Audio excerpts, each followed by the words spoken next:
Some 150 people, including school children, adults, and a group of tourists, were left stranded on Anegada when Roadtown Fast Ferry did not return to make its scheduled pickup.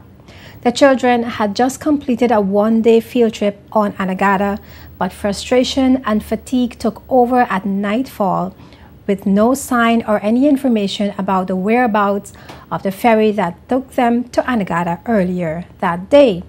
This happened on June 13th. Roadtown Fast Ferry was expected to depart Anegada at 5:30 p.m.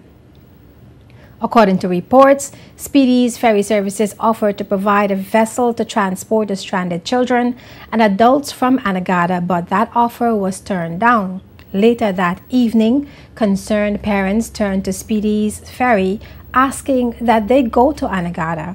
The stranded passengers eventually arrived home via Speedy's around 11:30 p.m. that night.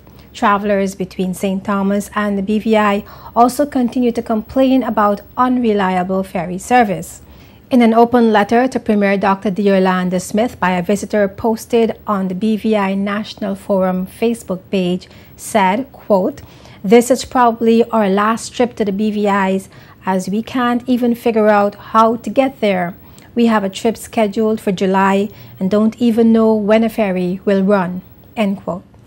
Another traveler, Shayna Smith, aired similar concerns via the BVI forum saying, quote, "It's as if we are cargo and not customers and catching a ride and not paying for a service," end quote. In December 2013, ferry companies were expected to add new schedules, provide improved ferry service to Anegada, and also between BVI and St. Thomas. But 6 months later, this is not the reality.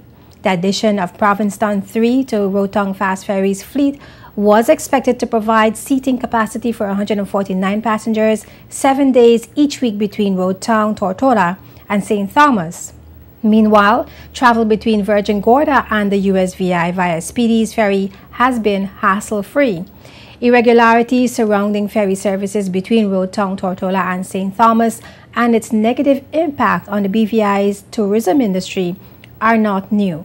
The problems continue as recent as Friday, June 21st, when several visitors missed their connecting flights out of St. Thomas after one ferry failed to leave Roadtown as scheduled.